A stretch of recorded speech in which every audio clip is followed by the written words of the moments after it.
Hey, I'm joined here by the wonderful John Barracudda Salter, also Smite World Champion, here to talk Mhm. about Season 7, Phase 1, Phase 2, maybe some other things as well. The first thing I have to ask, though, awesome Jake 408, how is that going so far? How is the Jake experiment? I love Jake. Yeah, He is a handful every day, but he's also a lot of fun to work with, and his level of talent is through the roof. sure, sure. And individual skill and playmaking potential are just insanely, insanely high. Like he's, I would say, like a carry in the support role, if that makes sense. Sure, Like yeah. he's willing to make the play and he's willing to go like the extra mile to kill people, which isn't always a good thing. But yeah. Mm-hmm. How's the adjustment been? I know because you've laned with Jeff, who's a veteran of the league for so long, and now this is basically like a baby. How has that adjustment been from someone who I'm sure you have a lot, even of like a bigger personal relationship with as Mhm. well, and now it's just someone completely new. Definitely a big learning curve and learning adjustment for me, and more, I would say, like a teacher role. Mm-hmm. And a lot of it's back to, I wouldn't say basics, but like basics of, I guess, competitive play. Sure. And kind of, it's like someone has the raw mechanical skill to be one of the best players in the game and that the game has ever seen, but you just need to kind of teach them how it's like a more team oriented game and less of a solo carry project, I Sure. guess. Sure. And kind of show him that, hey, all these people on your team, we're all your teammates. Yeah. And me shining is just as important as you shining, and that's just as important as Vin, et cetera, et cetera. And just kind of sharing the limelight with everyone and making sure everyone is feeling like their role is impactful. Yeah. Um, and it's kind of hard because a lot of his god pool is, I would say, the more selfish picks and the Mm-hmm. more Mm-hmm. what he can shine on. And he makes so many plays on his style of picks. And it's just making sure that he remembers that it's a team oriented game because Smite, we've seen the last, in my opinion, the last two winners of the World Championship have won through raw teamwork Yeah. and Yeah. not like individual playmaking, but in my opinion, teamwork was the main foundation of why those teams won. Sure. Sure. Keeping on with Jake a little bit, that this conversation reminds me of something that Zap used to say, which is, you pay a little bit too much ranked, and you get some of these bad ranked habits that Mhm. invade your comp. And Jake, I imagine, is someone who's born and raised in the ranked scene. Does he just have a bunch of these sort of ranked habits that you're having to chip away at every day? Yeah, it is a daily thing. Some weeks and some days are worse than others, and it's it's a lot to deal with because some days he'll be like, "Oh, this worked really well in ranked. Like, I'm just Mm-hmm. gonna bring it out here," and Sure. it either really works that day or really does not work that day. Yeah. And I think it's hard for him to make the distinction between ranked and competitive play. And like, ranked is one thing, scrims are one thing, SPL is one thing, and then LAN is a whole nother thing. Sure. And there Sure. are just so many different divisions of play in Smite that the game changes at literally each one of those. And you have to make sure that your god, your play style, and your teammates' play styles are all adapting through each phase. And unfortunately, because of COVID right now, it's hard for us to get that practice. And Mm-hmm.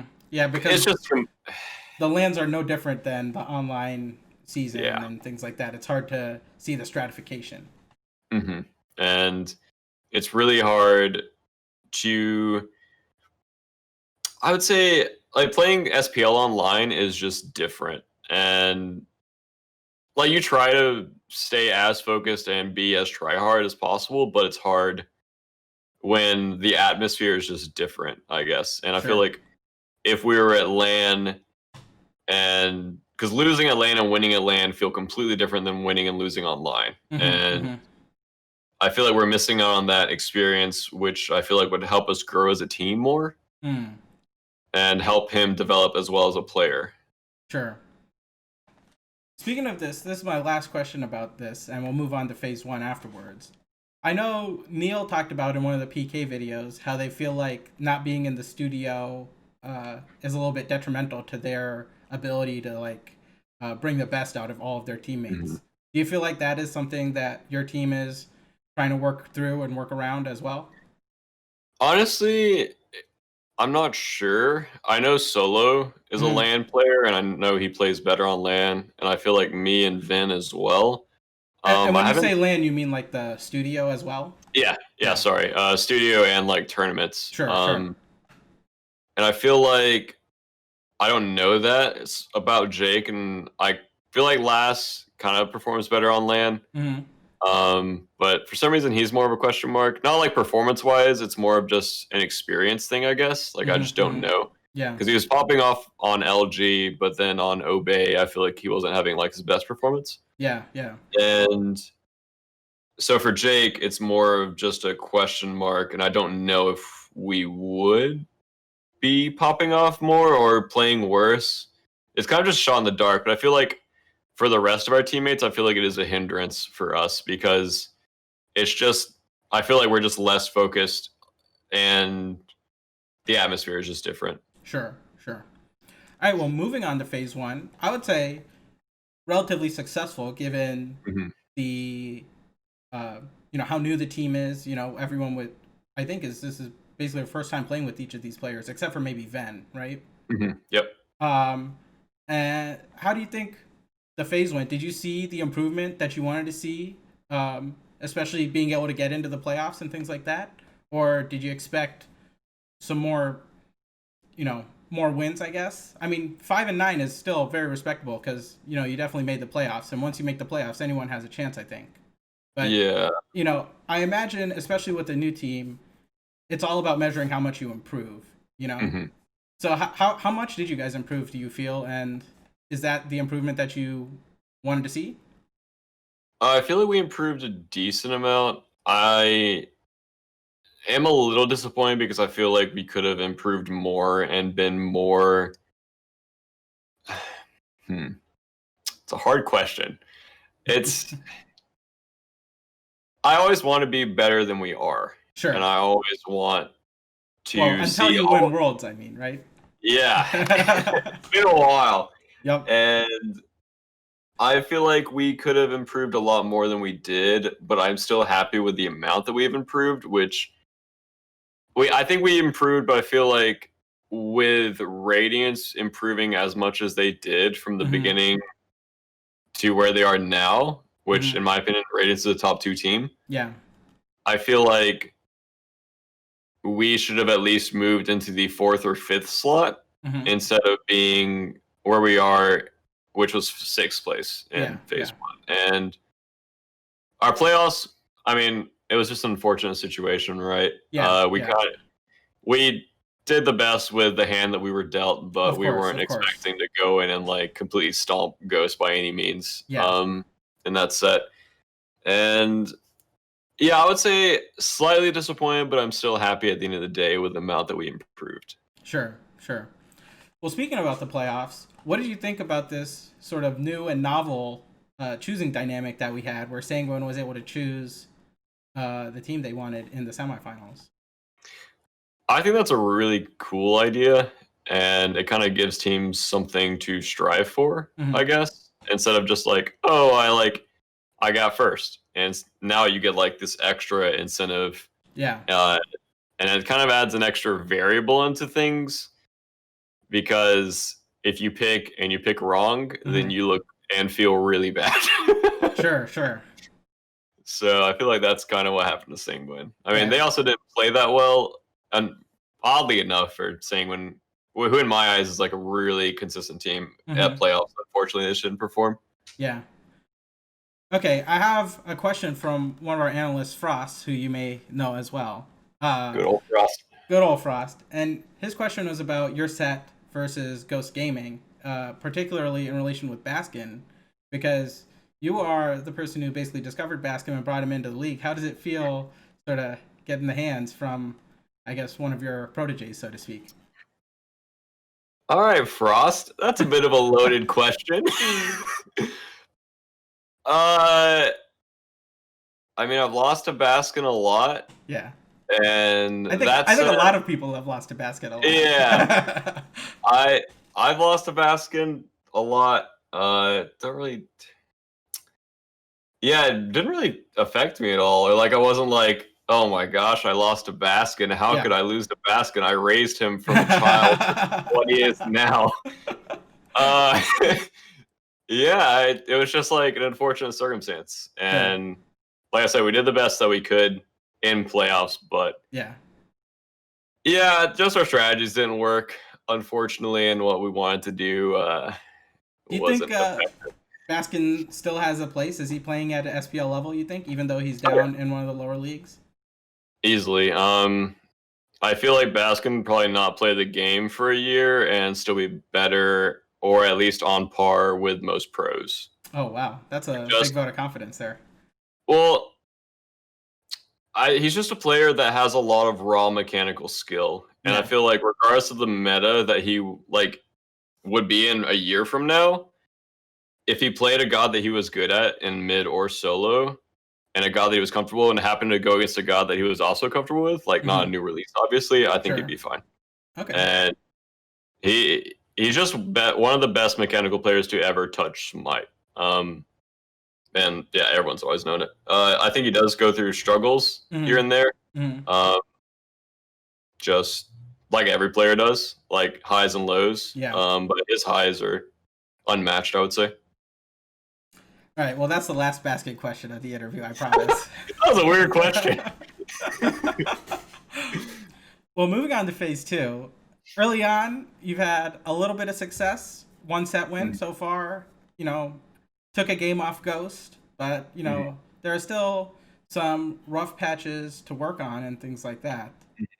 Are you using the early part of this phase to experiment with picks or strategies a little bit Mm, more than like trying to play something that is maybe more consistent or maybe more like quote unquote meta?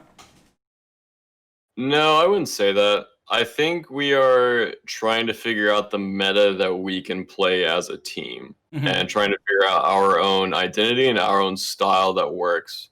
Um, like I said against Sanguine, in scrims, Cthulhu had seemed really underwhelming Yeah. and kind of bad. And then we also thought we could deal with Freya as well. Hmm. And yeah, looking back on it, it was like Cthulhu, Freya, Persephone, game one, and we almost won the game like 3 different times. But we Yeah. Yeah. overchased like so many times into Freya Purse backline and ended up dying. And then game two, we just kind of got stomped that game. I feel like our draft was also just bad. Hmm. And the Ghost set, I feel like we should have 2-0'd them. I feel like we Hmm. played against them with way more respect than we should have. Hmm. And like we drafted well, in my opinion, game one and game two, Hmm. but we just watched them make plays on the jungle and in the jungle instead Hmm. of Hmm.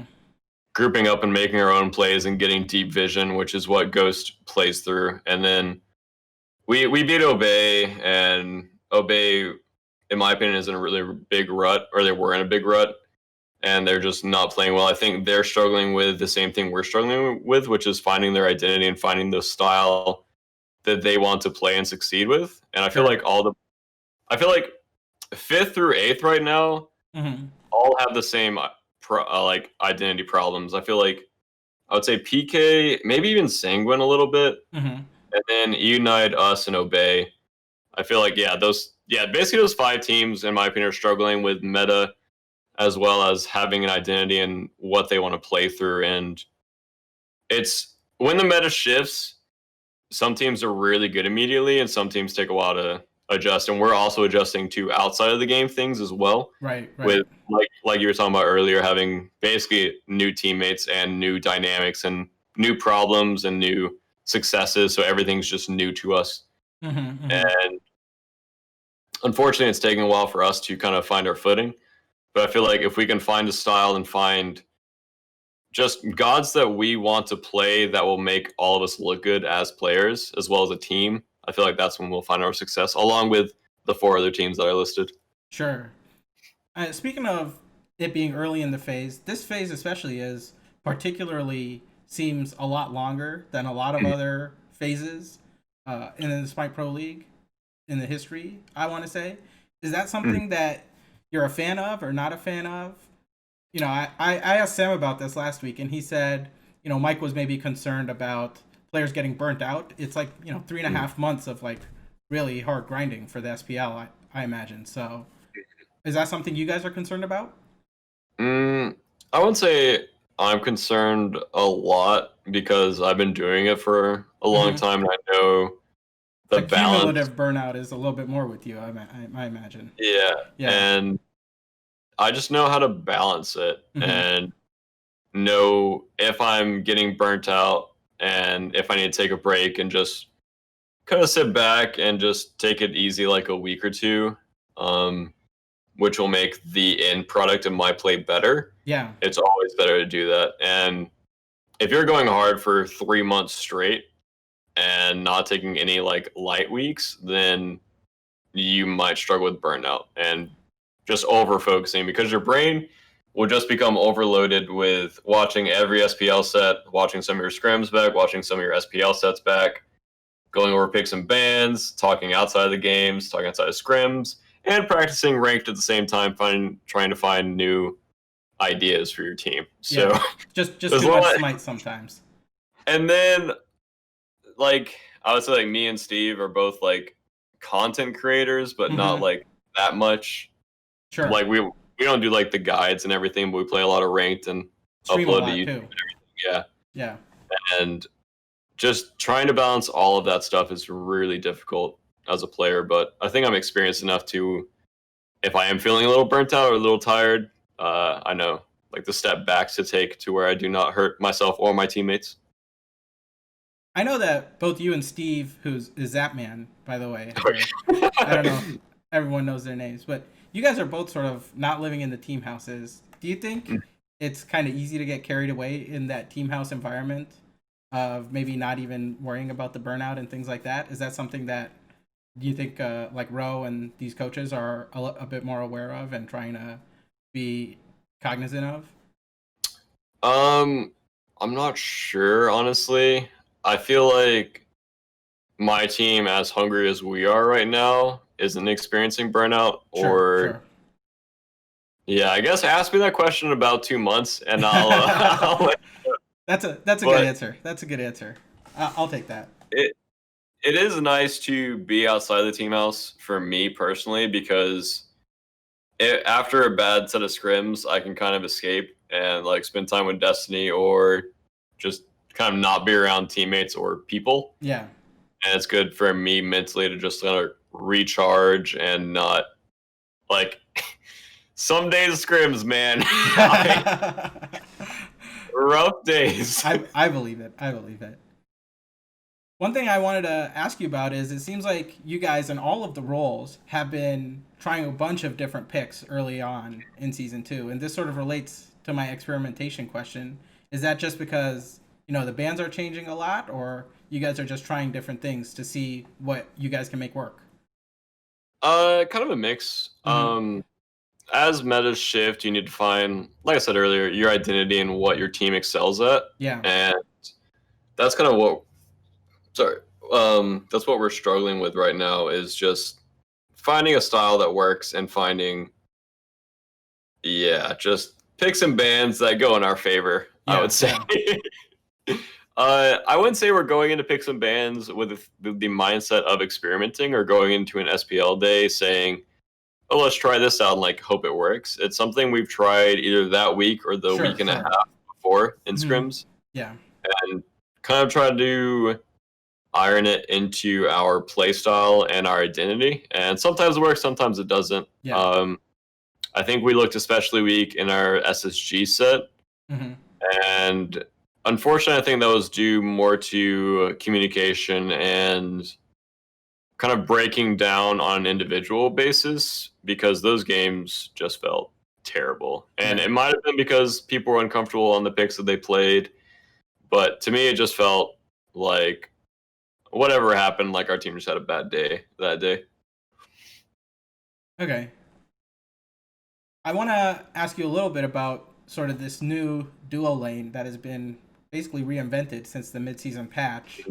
Um, do you like the way the new duo lane is with, the Ghost Minion and Mage ADCs and Hikate abusers and Freya is back, Sol is back, and on top of that, what are your main thoughts on the midseason patch and the changes that happened this midseason? Like overall, did you like it or not like it? I So, like it because it shakes up the meta and shakes up picks and bans a bit. mm-hmm. Um, Also, it gives you a different way to draft. Like, say you're trying to make them leave Freya open or make them leave Olarin open, you can kind of like draft around that with the rest of your picks and bans. Sure. And also enjoy like playing Magic Lady C's. And it's it's just fun, I would say, to not have to pick the exact same gods every time. I feel like right now it's weird because it got changed and more picks are open. Mm-hmm. But it still feels a little stale because I feel like Jing is just still so good, and I feel like I watch Zap a lot and a Mm-hmm. lot of his SPL games, and he's trying to make like Neath work. He tried to make Medusa work, Yep. and then the one game he played Jing Wei, my man put on a performance, Sure. and it just feels like there's a bit of a power creep, I guess, Mm. and for me personally, I feel like Jing is just aggressive and defensive at the same time. Like she does a lot of what you need in an ADC pick. Mm-hmm. And in picks and bans, like I'll look at the other hunters and I'm like, if they have two Blink gods and a Thorns god, and if I'm Neath into that situation, my Mm-hmm. front line has to play perfectly to where I don't get gone on by both of them at the same time. And then I, on top of that, have to position really well on a less safe ADC. Yep. I feel like the room for error is just so much bigger on a pick like Jing, where if they have a bad engage, you can still chase them down and be super aggressive with it, or if they have a good engage, you can also play it defensively. Sure. And I don't know, the meta's fun, but I don't even know what I would change. It just feels like if I'm Medusa and they just all in me, I die before I get like half my kit off. Whereas Yeah. Jingwei, like if I get double blinked on, I just turn ult and I'm out. Yeah. And yeah, a lot of it comes down to positioning. And like I said, I watch a lot of Steve's gameplay, and I am proud of him for trying other picks and trying to make them work. But it's so hard to make those picks work, man. Like against the current frontliners, God. Like if you play like Indo Cthulhu as Medusa, Mm-hmm. what are you gonna do? Like he dashes on you, pops thorns, ults up. Your dash only goes like this far. His knockup goes this far, Yeah. and like you just get soloed by a frontliner. It just doesn't feel great. It doesn't feel great. Yeah. Oh, I am happy that Cupid is coming back. I like Cupid a lot. I like his style. Radiance was kind of the first ones to bring him out and use him really, really effectively, in my opinion. Mm-hmm. And they're like prioritizing him like top 3. Sure. And I just like Cupid. I just like Cupid a lot, like as a design oriented. I asked our analysts about Cupid last week, and they just said Cupid Smacks has a lot of power, deals a lot of damage. Are those sort of your same thoughts as well? What are some of the reasons that you like Cupid, other than the power, maybe? Or is that what Cupid really brings to the table, in addition to the small healing that he has? I feel like his dash is good. The fact that his steroid, you don't have to do anything to get his steroids really nice on the 3. Yeah. Um, You just have to level it up, right? Do it? You just have to level up the dash to get the steroid. Yeah. Yep. And he just feels good. Like the only thing that feels bad is when you accidentally heart bomb and then toss your hearts because it uses all like the passive meter or whatever. Okay. But right now in the current meta, his ult feels really impactful in fights. His heart bomb feels impactful. His hearts are nice for the like fire giant poke and objective poke fights. Yeah. And for some reason, his dash doesn't feel that bad in team fights. Like I would say like Medusa, Apollo, Rama, like those dashes feel worse than Cupid dash for some reason. I'm not sure why, but I just feel safer on Cupid, I guess. And I feel like the full attack speed build's really good on him. I feel like crit build's good on him. Mm-hmm. I think the trans build is my least favorite build because it feels very one-dimensional. Mm-hmm. It feels kind of bad. I'm really burpy. Sorry. That's okay. Yeah, he just feels good. I don't know Okay. why. Maybe it's just like a comfort thing. Like, you know, when you're playing Smite and you're playing a god you like, Mm-hmm. and it's like free flowing. Yeah, yeah. That's how Cupid feels. It's just, I don't know. It just feels right. Like, it just feels good. Sure. I know I mentioned the Ghost Minion earlier, but I believe Frost had a bit of a more in-depth question about the Ghost Minion, so I'm gonna ask you that right now. About Baskin? No. Is that Baskin coming back to haunt me every week? So he wants to know if the Ghost Minion level 2 start, where you basically like blink the wave and try to get the Ghost Minion early as the support, is that start worth it for you, or 100%. yeah? If you have an aggressive support and a moderately aggressive ADC, Mm-hmm. especially in ranked, you can get a lot of easy kills with that start as long as your ADC has a brain.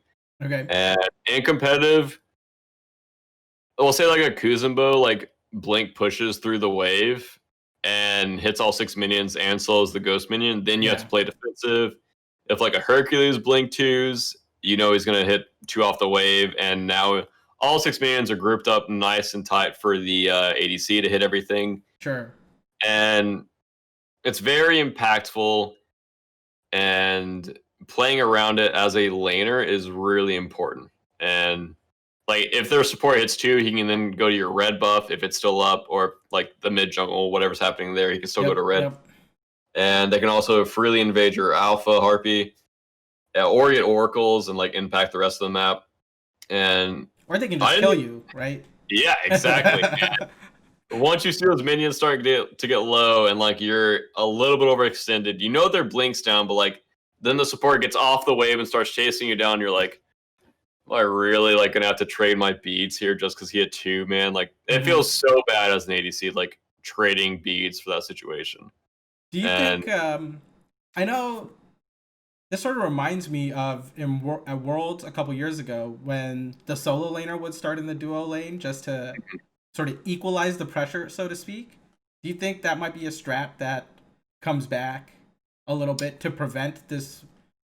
I don't want to say it's like really snowballing, but there's a little bit of a snowball if the support hits level 2 first and you're able to get first blood. Like that can really affect a lot of how the early game sort of ends up, right?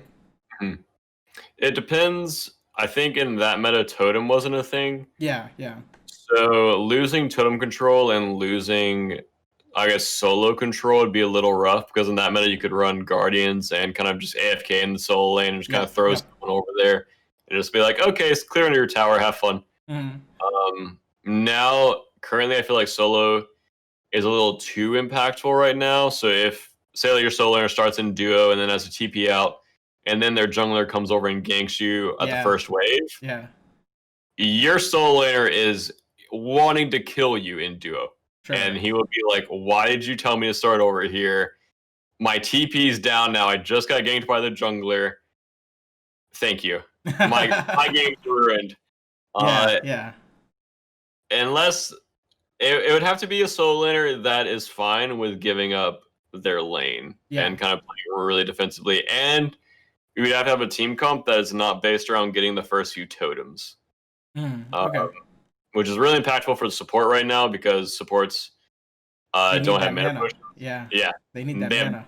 No mana sustain. So if your support is a player who continually presses their buttons, you know, I'm not talking about anyone in particular here.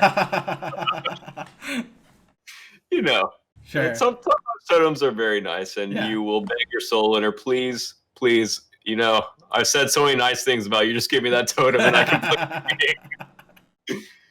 So yeah, I think Ghost was actually doing a star like that earlier this year, an earlier split. And I think it just comes down to your overall strategy and what you can get off that duo star. Like, say if you can invade red off of it and kind of impact the rest of the map off of it, it'd be really effective. But if they have like a kill solo comp and they just run it down solo, like we saw in the Ghost SSG set this past weekend in game 1, the game is unplayable if your solo gets like jammed that hard. Right. That was kind of an over explanation, but I think I covered the question a little bit. No, I think that was a very good explanation. I liked it a lot.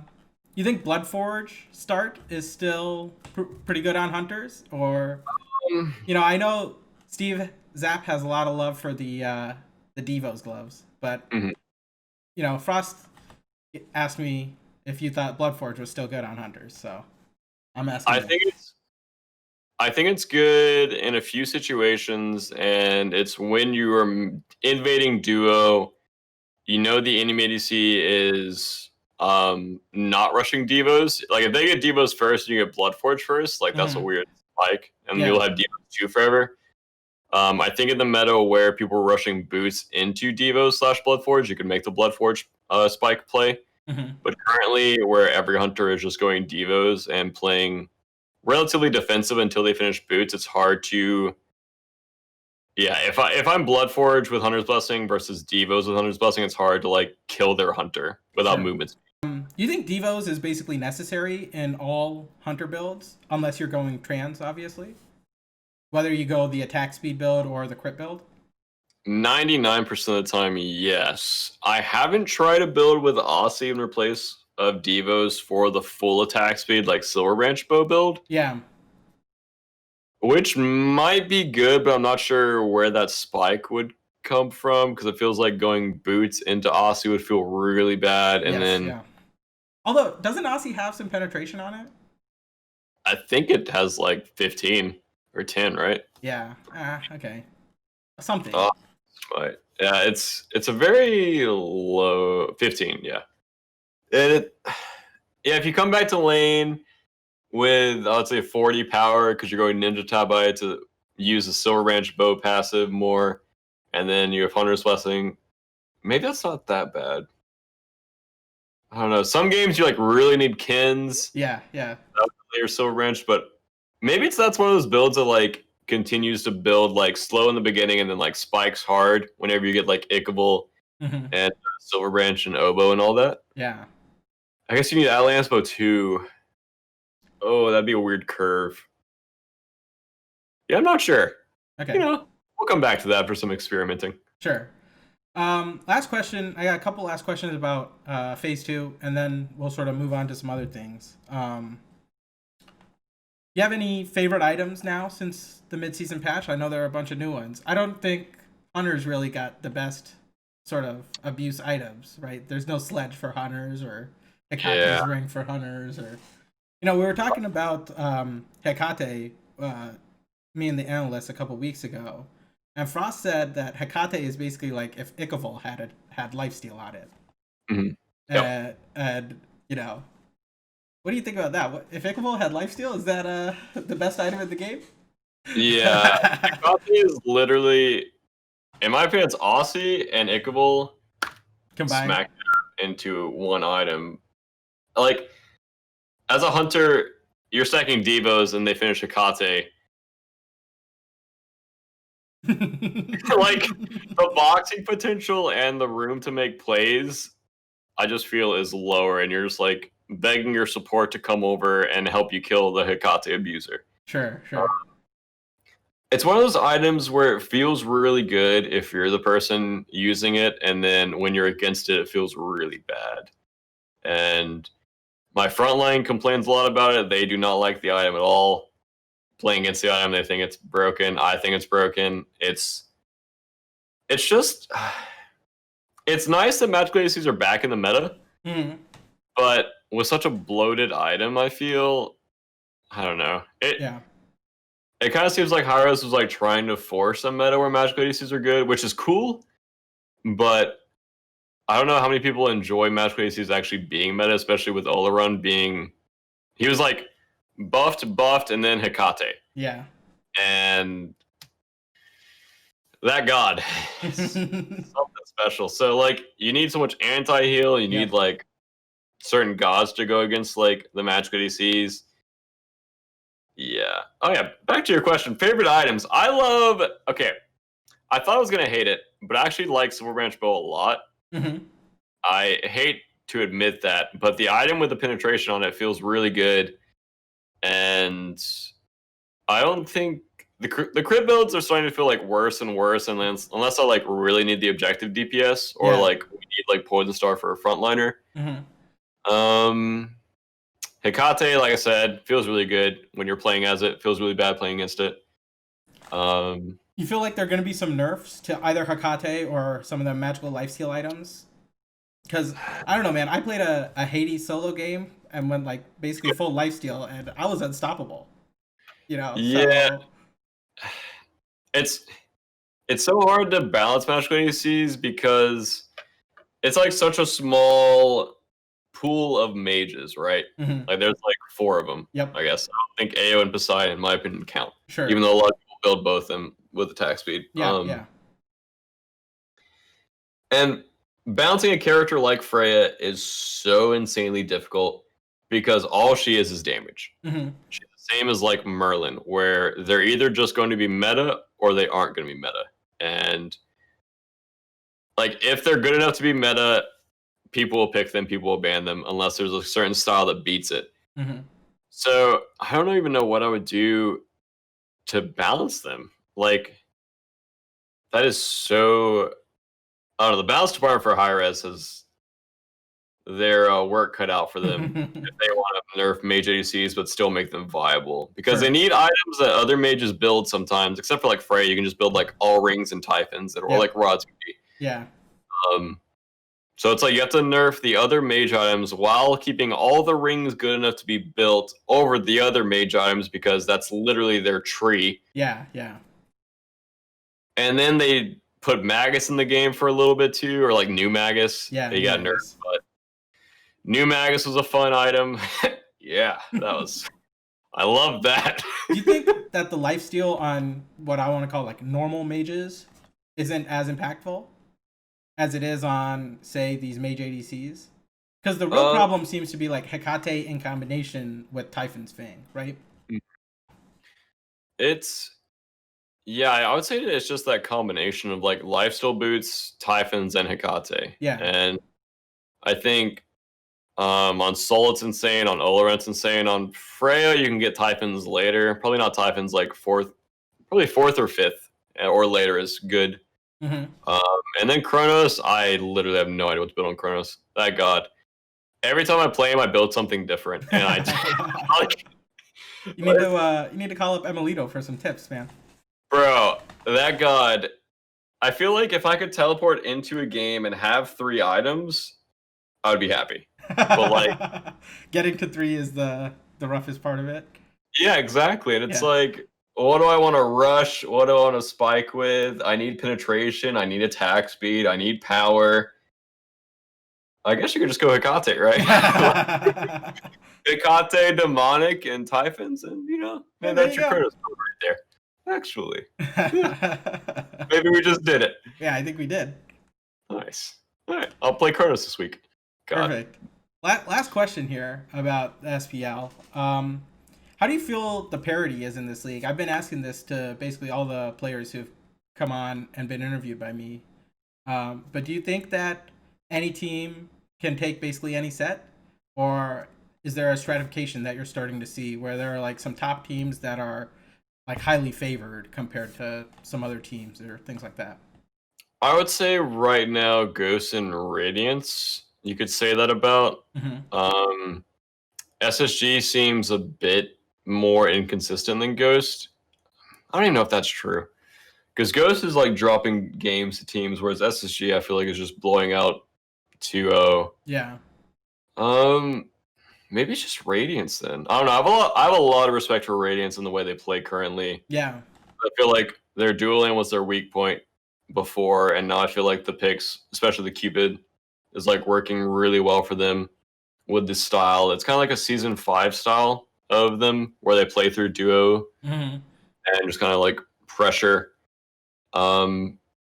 Yeah, I felt like more of that in phase 1 where a team could take any game off each other, but I feel like Obey and Unite are going through a really rough time, and I feel Yeah. like we're going through a semi-rough time, same as PK, Sure. and for some reason Sanguine's struggling as well. So I feel like you could say about the bottom 5 teams, and we could all take games off each other, but the top 3 are just kind of a step above us. But even still, like SSG looks so bad against Ghost Game 1. And I don't know if that was just like a rough match or like Yeah. It was a very surprising set, I think, overall. Both games were relatively quick, if I recall correctly. well, game 2 was competitive. Game Sure. 1 was a blowout. Yeah. It just looked like an SPL team against like an SML team. Like, and then somehow SSG's mental is strong enough to like come back and make plays in game 2. And I don't know if that was Ghost overstepping their bounds or going for bad plays, but yeah, yeah. I'll stick to the bottom 5 can take teams. Yeah. Can take games, and the top 3 can take games off each other. Sure. Just one last follow-up question. I think I asked Neil about this, but this is sort of around the time when we see the quote-unquote super teams maybe start to falter and see some cracks in the armor a little bit. I mean, I'm specifically referencing like PK last year, which started to, there were some synergy problems that started appearing around this part of the second phase, I want to say. But we haven't really seen that with Radiance. Do you think they're sort of over the hump, so to speak? Like they've figured it out? Or is the phase long enough that there is time for, like, we've never really seen a super team like make it. So is there still time for it to fall apart for them, you think? Or have they gotten over the hump and you think they're smooth sailing? I think they got over the hump at when they beat us the second time we played them in first phase, where they had like the insane comeback with like 3 Phoenixes down. And I feel like that momentum gave them the confidence just kind of carry that into MSI, because they kind of transformed. And I mean, we made a lot of bad plays that game. We should have ended way earlier, whatever happened. But I just feel like I saw a different Radiance after that, and I feel like they've gotten through their hump. And in my opinion, I wouldn't even call them a super team because their teamwork is so good. Okay. Whereas other super teams in the past, I feel like were more individual oriented, whereas Radiance seems very team oriented and very they just seem like 5 really insanely good players that are working really well together. They definitely have a different style than the other super teams. I would say like Ghost, in my opinion, is a super team. Yeah, I don't know. That's a hard question, but I feel like they have gotten through their rut and through the rough spot, which was phase 1. Sure. Do you feel like you've ever been on any super teams? I don't think so. What about like Cloud9 with the Omega and MLC Stealth? That would be Basket. That was Baskin, yeah. Was that a super team? I don't know, cause wait, that was like season 3, right? Well, season 1, my world's team, obviously, like Jeff, Omega, Andy, Stealth, and me. And then season 2 dropped Omega, or Omega left we picked up Baskin. Season 3 was Mask, Xeno, Scary, me, Jeff, and then season 4, was Aqua on my team season 4? I think so. Yeah, so it was Baskin mid and then Aqua solo. Yeah, that sounds right. Did we have Andy jungle, or was that Mask? It was Mask, right? It was Mask season 4, and then we had Andy season 5. Yeah. Yep. Because Andy was on that SOAR team season 4, right? With Jigs and Zap. Jesus, yeah. He was on season 3, I think, at Worlds. Were they SOAR season 4? I think so. It's been a while. Yeah, it's been a little bit. But yeah, I don't think so. I don't think I've ever been on a super team. Mainly because I don't think people view me as like a superstar ADC. I think people view me as more of like a teamwork ADC. Mm. And so I don't think I would be given the invite to a quote unquote superstar team. Sure, Or I feel like sure. you could view probably Cyclone as like that superstar like ADC carry role. And I feel like people would view me just differently. Okay. So yeah. Well, now that we went a little bit down memory lane, how do you feel your transition was from sort of the early success you had, winning worlds in season 1, to going through the really rough patches in season 5 and 6, I want to say, where things really didn't go your way, and now now you're coming out into basically a brand new situation. How did that transition go for you personally? This year feels way better than last year. Yeah. As far as mental state goes. Last year was terrible because we had spent the entire week double scrimming, come to SPL and lose. And I feel like we didn't get an escape from Smite. And I feel like people were, I don't even know if I would say like burnt out, but we didn't have, there was like that drive to win, but it was just, it didn't feel right. Like, it didn't feel good. And it wasn't like anyone in particular. It was kind of just a team-wide thing. Whereas it just felt really bad. And we had a lot of, like, I was like tension in the team. And a lot of people wanting other people to, like, play a certain way.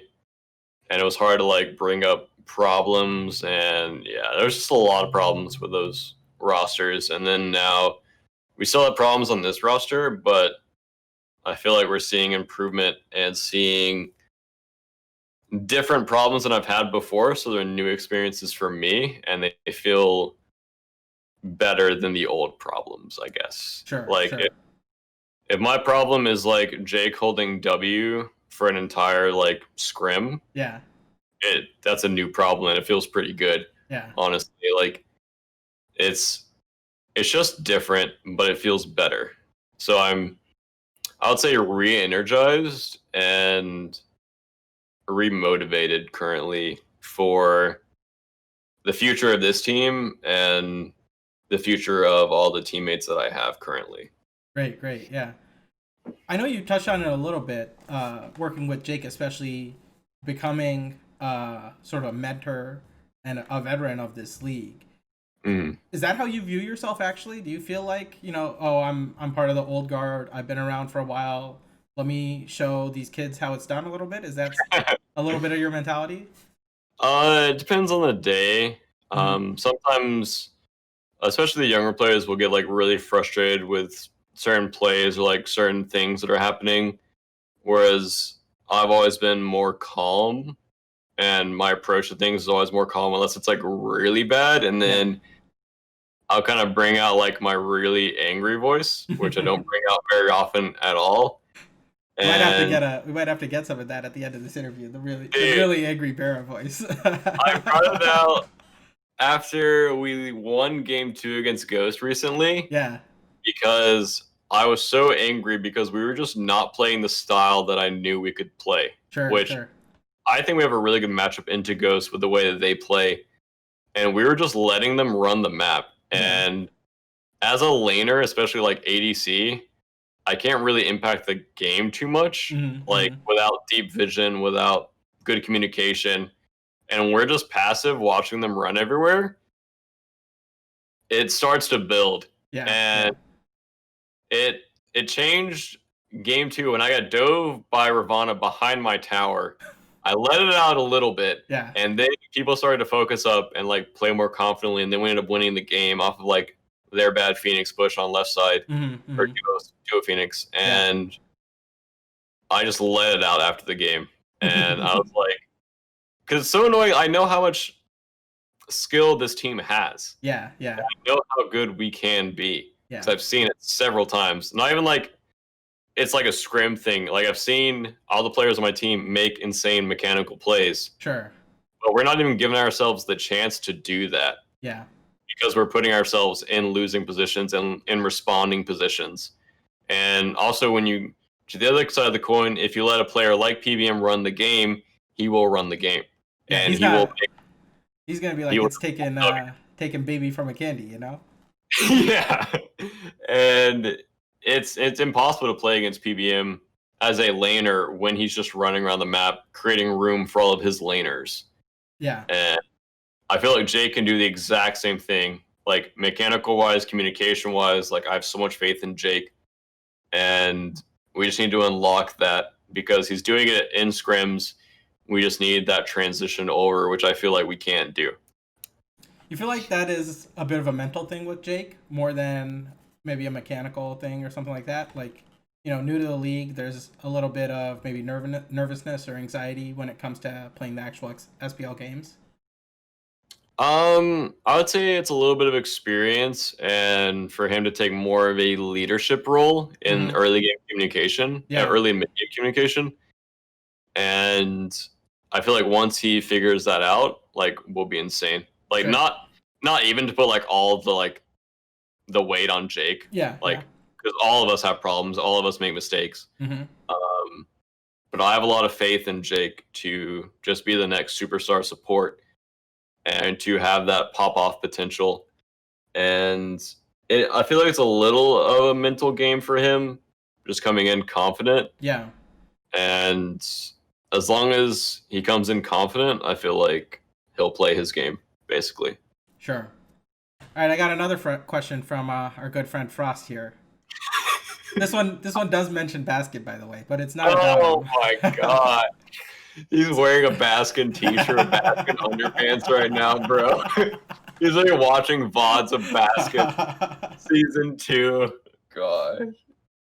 He asks that although you're part of sort of the old guard and you've basically been in the SPL since its inception, what leads you to team up with sort of new talent like Xeno or Baskin or Masked or in this instance Jake? Like, is that something you sort of pride yourself on, being open to these newer players, or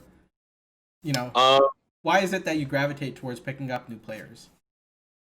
I feel like they're easier to mold because they don't have a defined play style in mind. And some of them are really easy to work with because they look up to you and they've seen you make like so many plays and you've done like so many things that they kind of they just view you as, I wouldn't say like an authority. Mm-hmm. I don't know what the right word is, Mm-hmm. but I guess like mentor would be the Sure. best.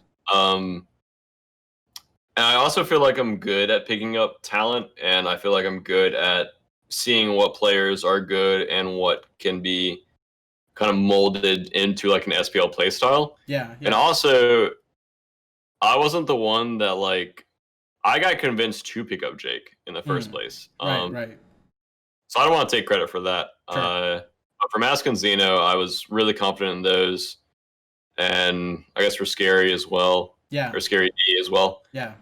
Um, yeah, I don't know. I feel like I'm good at like identifying talent and what players like will be good. Like if Jake doesn't become like a superstar support or whatever this year, like I still feel like he has it in him eventually to pull it out. Like it took PBM like how many years to like at least 2 or 3. So yeah. And sometimes and that was it just to like make it to the SPL and be in a position to even win worlds. I think, like it was true.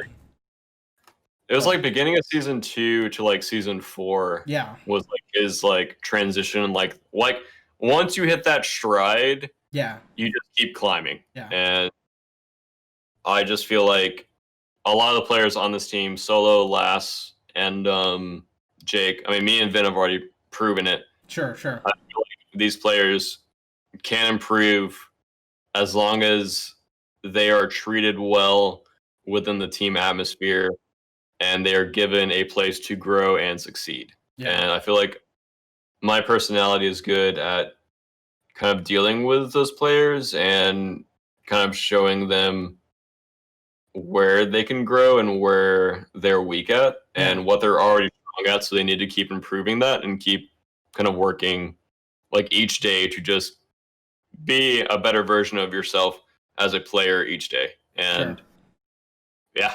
All right. Um, so now we're probably going to get into maybe a bit more dicey issues. Because in the extended cuts of my talking with the analysts, we've sort of talked about team construction and contracts and things like that a little bit. And I wanted to maybe get some of your thoughts on this. So we've basically been talking about how when a team sort of coalesces as five and then like sells themselves to an org, basically it sort of sells short the individual players a little bit, so to speak.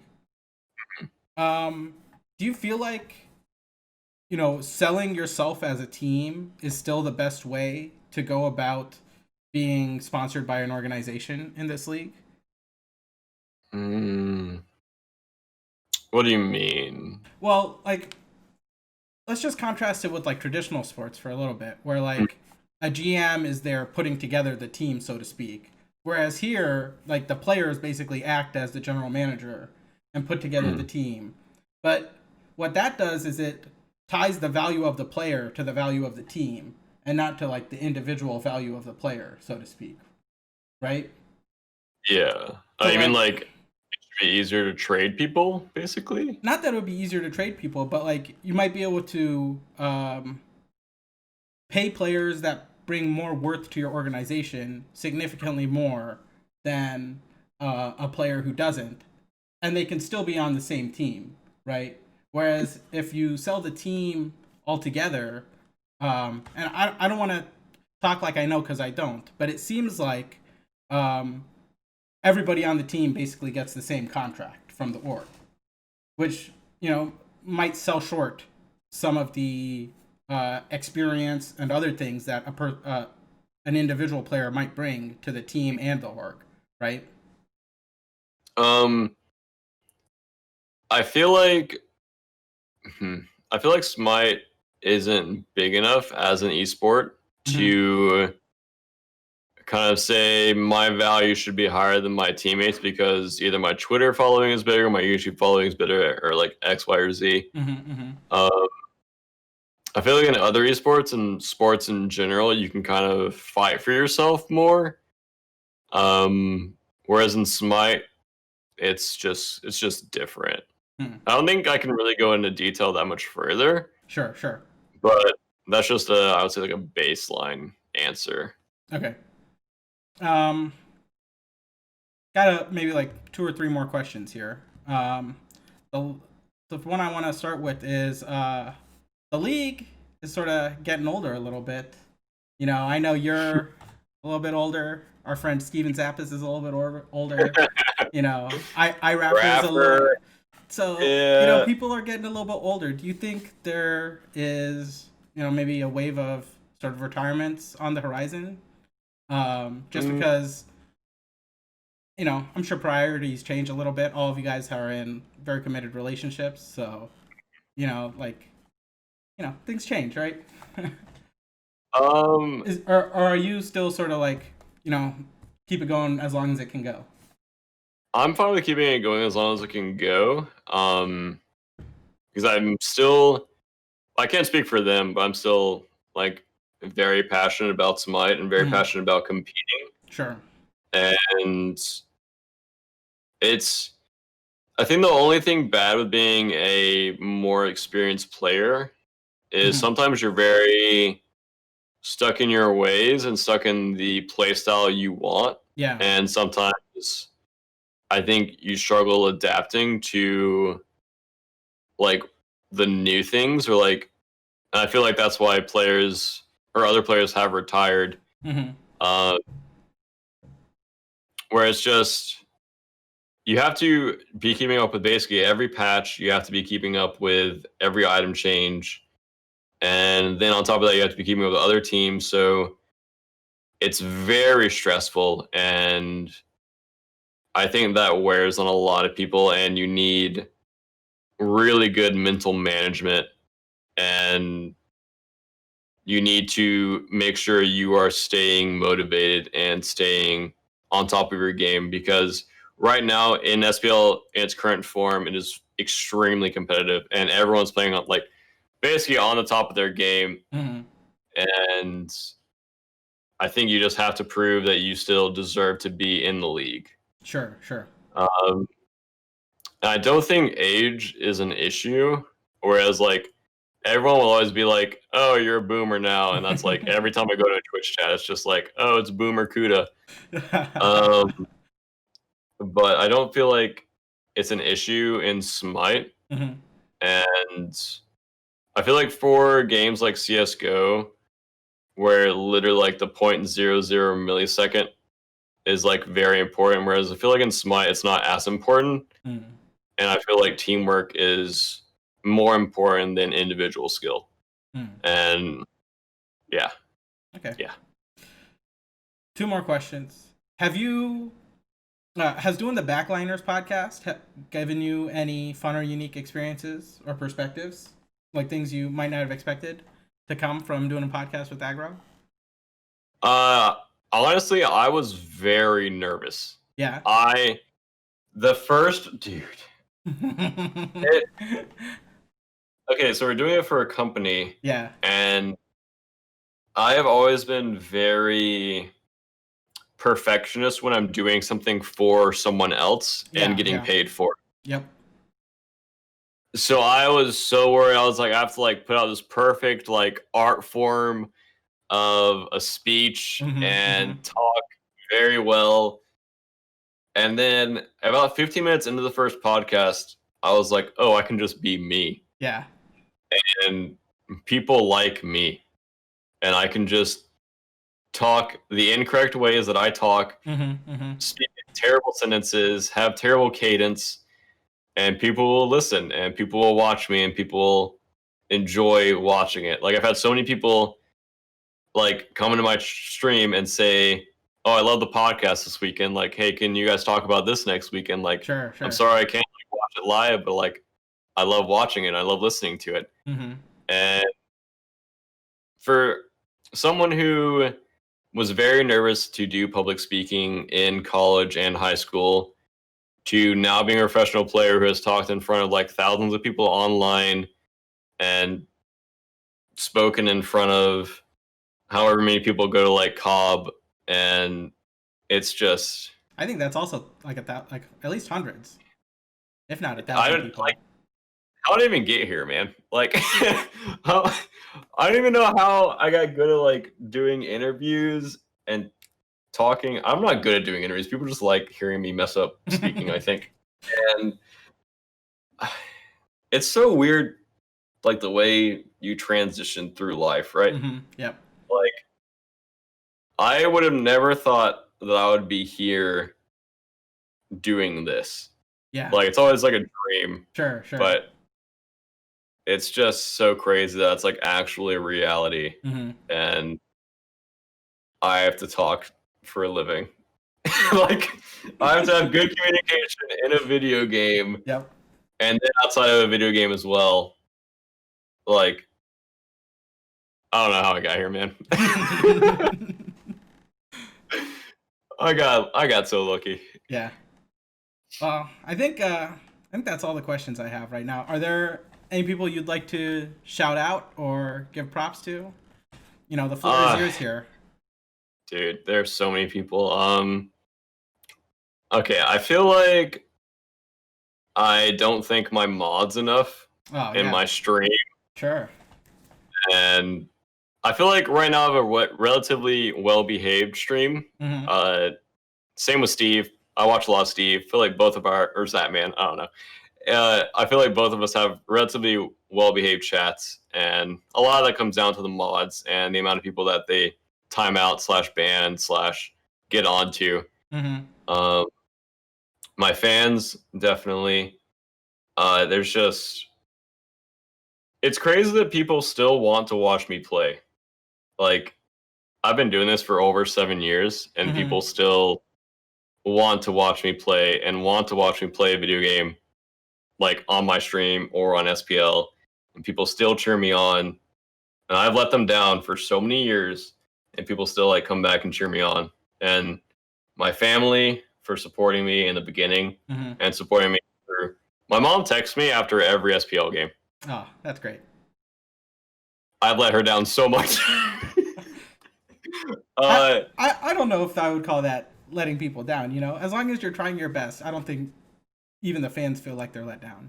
So yeah, you can tell that to Reddit, my guy. hey, I don't consider Reddit the fans. Okay, the amount of I've never met Reddit at Worlds, so that's all I'm gonna say. I don't think. I mean, they're too busy like on their armchairs, like writing more Reddit posts about like how I'm the worst ADC and how I should just retire and how my mid laner's terrible or how Jake should never been allowed in SPL, like X, Y, or Z, dude. People are so. Hey, at least they care though, right? You got to put that energy in a positive way. Like, that's true. If people, that's a topic for another day. Destiny, I would. That's the last one. For putting up with me. Yeah. Forever. I'm a lot to deal with, and she's still doing it, which is crazy. Actually, one more. I want to thank all of my prior teammates because without all of them, I wouldn't be who I am today. And I feel like all of them have taught me different things, and yeah, it's just been, it's been a fun adventure. Sure. With all of my teammates and all the thousands of hours I put into scrims. Teaming with the people I've teamed with, I feel like I got very lucky along my journey. That's still going on. All right, well, I have to thank you for giving a wonderful interview and me taking like almost an hour and a half of your time. This has been really a great talk that we've had. So I really appreciate you coming on. Thank you for allowing me. I wouldn't have done anything better. Catch extended cuts of player interviews and analyst discussion on the Apam Productions YouTube page and on twitch.tv/Apam Productions. Follow at Apam Productions on Twitter for the latest updates and to see future guests.